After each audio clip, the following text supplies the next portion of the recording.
Lockdown है, आप सब बोर हो रहे होंगे, तो सोचा कुछ भला काम कर दूं, आप सबको कहानियां ही सुना दूं।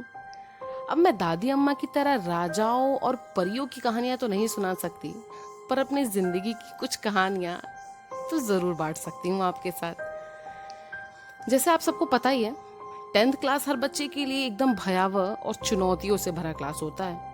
इस क्लास में आते ही मैं और मेरे सभी दोस्तों ने अपने मार्क्स के हिसाब से खुद का बंटवारा पहले से ही तय करना शुरू कर दिया था और अपने टैलेंट और प्रतिभा को समाज के बनाए नियमों की 3 धाराओं में बहा दिया था, साइंस, कॉमर्स एंड आर्ट्स। तो इन सब नियमों को ध्यान में रखते हुए मैंने तो पहले से ही तय कर लिया था भैया कि मैं तो 11th में साइंस ही लूंगी और डॉक्टर बनूंगी। इन सपनों और सच्चाई के बीच घटती है मेरे साथ एक दुर्घटना, जिससे उस वक्त तो मैं टूट गई थी, पर आज भी जब उस दिन को याद करती हूँ ना, तो सोचती हूँ कि अगर उस दिन वो दुर्घटना ना हुई होती तो शायद आज ये घटना मेरे जहन से इन पन्नों पर और इन पन्नों से सीधा आपके दिलों तक न पहुँच रही हो।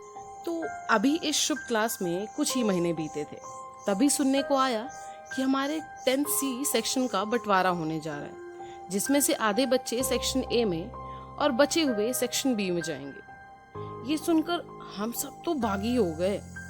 हाँ, वो अलग बात है कि हमें ये बागीपना सिर्फ अपने दोस्तों को दिखा रहे थे। पूरा क्लास मानो मक्खियों की तरह भिन्नाते हुए इसका विरोध कर रहा था।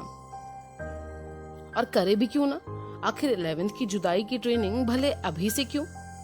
डर ये था कि कहीं दो बेस्ट फ्रेंड दो सेक्शंस में ना बढ़ जाएं। हमने रोनी सी शक्ल बनाकर बस्ता अपने हाथों में उठाया और क्लास की तरफ बढ़ने लगे।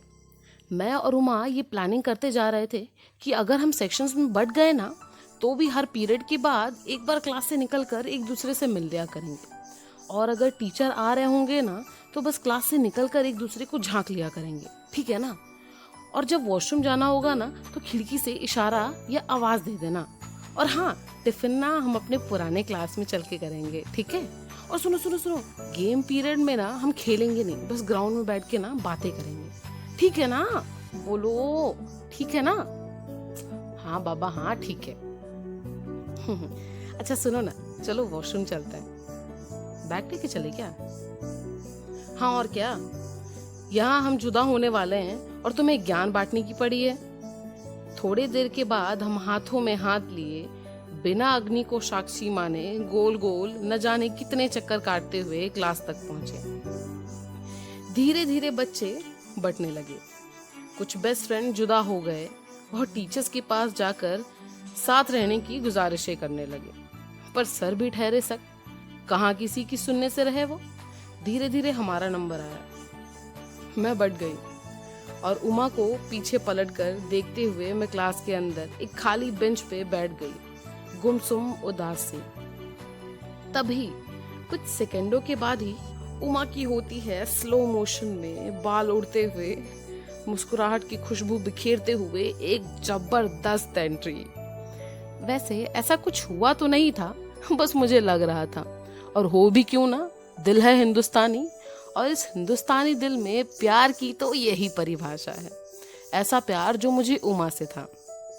पता है, क्लास 8 में सोनम के जाने के बाद से हम साथ थे और साथ में एकदम बेस्ट थे।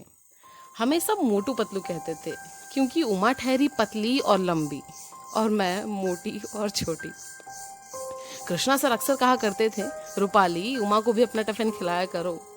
अब वो अलग बात है कि उसके डब्बे के पास्ता, पराठा, ब्रेड ऑमलेट और मैगी सिर्फ मेरे पेट में जाया करते थे। खैर, फाइनली हम इस बंटवारे के बाद भी साथ थे, जिससे हमने ये मान लिया था कि अब हमें कोई जुदा नहीं कर सकता। हमारे दिन खूब मस्ती में बीत रहे थे। आए दिन हम दोनों मैथ्स की क्लास में रोज अधिकारी सर को खूब परेशान किया करते थे, और सर भी शायद हमें डांटने के बहाने ढूंढा करते थे। पूजा मैम आए दिन जुदा हुए जोड़ों की दुखद कहानियां हमें खूब मजाकिया तरीके से बताती। हम साथ थे, हमें क्या करना उनके गम से, तो हम भी सबके साथ ठहाके लगा के हंसते थे।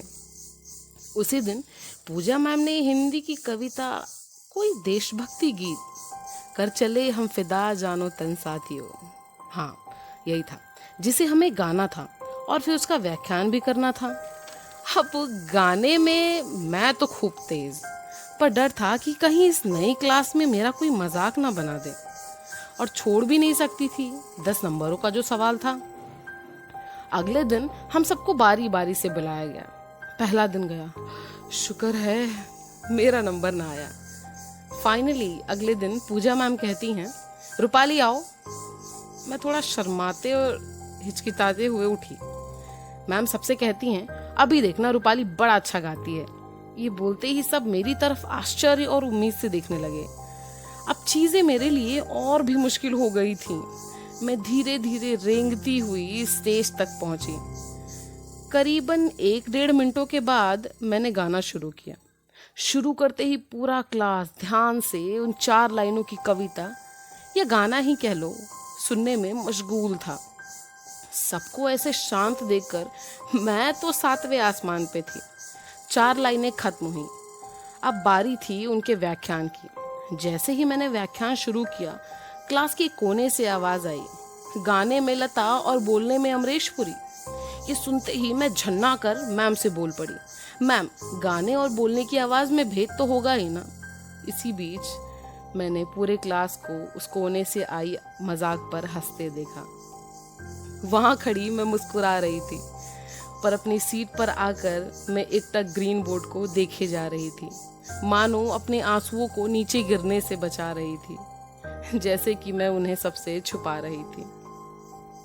वो दिन बीत गया, 10th बीत गया। ना मैंने साइंस लिया और अब ना ही डॉक्टर बनने का सपना था। उसके करीबन 2-2.5 साल बाद मैं पहुंची लखनऊ, अपने नए सपनों के साथ अपनी नई उड़ान भरने, लॉ करने। इसी बीच मेरे खालीपन को भरने के लिए एक बार फिर से मेरे अंदर जागने लगी गाने और कविताओं की आदतें। मेरे दिल में आज भी वो लाइंस घर कर गई थी और मैंने ये मान लिया था कि हाँ, है मेरी आवाज़ अमरीशपुरी जैसी। विडंबना ये थी कि उनकी आवाज़ की लोग तारीफ करते थे और मेरी आवाज़ की अवहेलना। किसी तरह इन सबको अपने मन के कोने में दबाकर मैंने अपनी राइटिंग को लोगों तक पहुंचाया, और लोगों का मेरी आवाज़ की तारीफ करता देख पूरे कमेंट सेक्शन का मेरी आवाज़ की तारीफ से भर जाना सच था क्या? मैंने सोचा वो 10th का जो मजाक था वो सच था, या ये सच है जो मुझे मजाक मालूम पड़ता है।